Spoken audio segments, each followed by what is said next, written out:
Grand Matin Sud Radio, 7h-9h, Jean-Jacques Bourdin. Nous sommes avec Éric Revel, comme tous les jours à cette heure-là. Bonjour Éric. Bonjour Jean-Jacques, bonjour à tous. Éric, nous parlions des plus pauvres en France, Oui. mais il y a aussi une autre France, une France dite moyenne. J'aime pas trop ce mot, la France moyenne.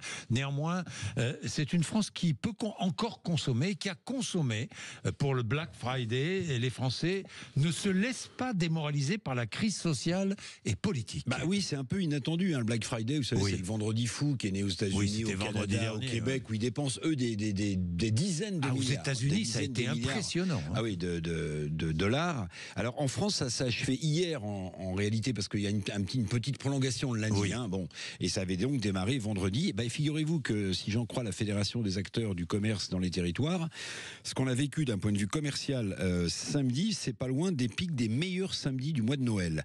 Ah bon ? Oui, ça veut dire que, d'après le décompte, 12 millions de Français ont visité les centres commerciaux samedi, plus ceux qui ont fait leurs achats en ligne sur Internet. Et donc, les spécialistes estiment que 37%, allez, on va arrondir à 47%, parce qu'on n'a pas les chiffres pour hier, 47% des Français, en fait, ont acheté pendant le Black Friday tous leurs achats de Noël. Donc, vous voyez, c'est très important. Oui, quels sont les produits qui se sont le plus vendus durant ce vendredi fou, ce samedi et ce week-end fou? Alors, il y a eu des jouets, parfois aussi des jouets de seconde main, il ne faut pas l'oublier. Hein, oui. Vous savez, des jouets qui Oui. sont réhabilités, qui sont Oui. revendus. Il y a eu des bijoux, des appareils électroménagers, beaucoup de produits de soins. Des vêtements, là aussi, seconde main sans doute, des appareils électroniques. On estime que par rapport à l'an passé, 2 Français sur 3 ont fait un achat lors du Black Friday. C'est 15 points de plus qu'il y a 3 ans, Jean-Jacques. Donc c'est à la fois une mode et à la fois l'idée de faire ces achats de Noël.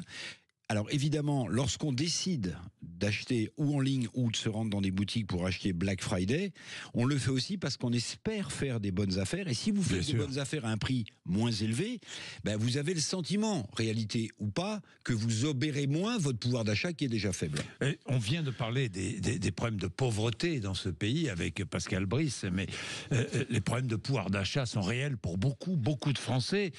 Regardons l'étude Ipsos. Oui, vous en parliez hier. Française, on en parlait hier, qui indiquait qu'un Français sur 2 avait du mal à joindre les deux bouts. Oui, c'est contradictoire. Oui, alors c'est même plus qu'un Français sur 2, si vous souvenez du chiffre, c'est 55%. Mais 55% des Français. Il y a 45% de Français qui peuvent. Vous avez raison, c'est contradictoire. Il y a ceux qui n'ont pas le pouvoir d'achat et qui estiment qu'ils vont faire de bonnes affaires, donc acheter à petit prix leurs achats de Noël. Et puis il y a aussi, vous l'avez dit, j'aime bien le terme, il y a une autre France. Il y a la France des salariés des grands groupes. La France des salariés qui ont des intéressements, des participations, des 13e mois. Bien sûr. Bon, ceux-là, évidemment, ils souffrent beaucoup moins de l'effondrement du pouvoir d'achat que les salariés des petites PME. Parfois, ils sont propriétaires de leur logement. Bien sûr. Mais oui. Ils souffrent moins que les salariés des PME ou des TPE qui, eux, parfois n'ont pas de 13e mois. Donc oui, il y a... de ce point de vue-là, on peut le dire aussi, pour reprendre la phrase de Gérard Collomb, l'ancien maire de Lyon, vous serez demain à Lyon. Il y a cette France côte à côte et cette France face à face, du point de vue du pouvoir d'achat aussi. Bien, merci beaucoup Éric, il est 7h30. Nous sommes avec Rémi André.